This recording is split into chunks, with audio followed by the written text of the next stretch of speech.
കൂടുതൽ വാർത്തകളും വീഡിയോകളും കാണാൻ ഈ ചാനൽ സബ്സ്ക്രൈബ് ചെയ്യുക. കൂടെ ബെൽ ബട്ടൺ അമർത്തുക.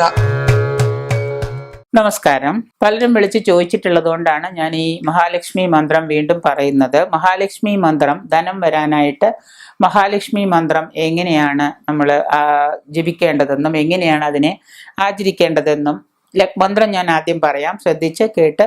ശ്രദ്ധിച്ച് എഴുതിക്കൊള്ളുക. ഓം മഹാലക്ഷ്മിയെ നമ. ഓം ധനലക്ഷ്മിയെ നമ. ഓം ദാരിദ്ര്യ ദുഃഖ വിനാശിന്യേ നമ. ഓം പ്രപഞ്ച ശോക വിനാശിന്യേ നമ. ഓം സത്യധർമ്മ നിലയായേ നമഃ. ഓം പ്രസാദാഭിമുഖ്യൈ നമ. ഓം നിത്യസമ്പുഷ്ടായേ നമ. ഓം സർവദുഃഖ വിനാശിന്യേ നമ. ഓം പരമാനന്ദ സ്വരൂപായേ നമ. ഓം അനുഗ്രഹദായേ നമ. ഓം അമൃതായേ നമ. ഓം ധനധാന്യ സംപ്രദായിന്യേ നമ.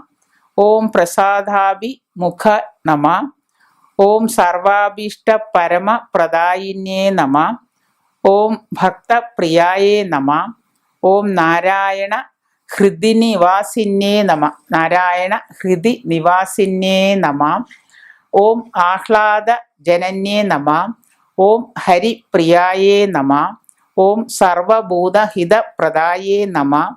ഓം ക്ഷിപ്രപ്രസാദിന്യേ ധനലക്ഷ്മിയേ നമ.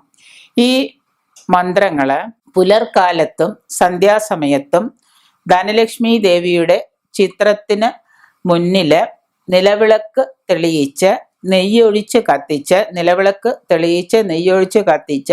ചമ്രം പടിഞ്ഞിരുന്ന് പായയോ കമ്പിളിയോ മറ്റോ ഇട്ട് ചമ്രം പടിഞ്ഞിരുന്ന് കിഴക്കോട്ടോ വടക്കോട്ടോ തിരിഞ്ഞിരുന്ന് ഏകാഗ്രതയോടുകൂടി 21 തവണ നിത്യേന ജപിക്കുകയാണെങ്കിൽ നിങ്ങൾക്ക് ധനധാന്യ സമൃദ്ധി ഉണ്ടാകും എന്ന് മാത്രമല്ല സർവകാര്യ വിജയവും തീർച്ചയായിട്ടും സാധിക്കുന്നതാണ്.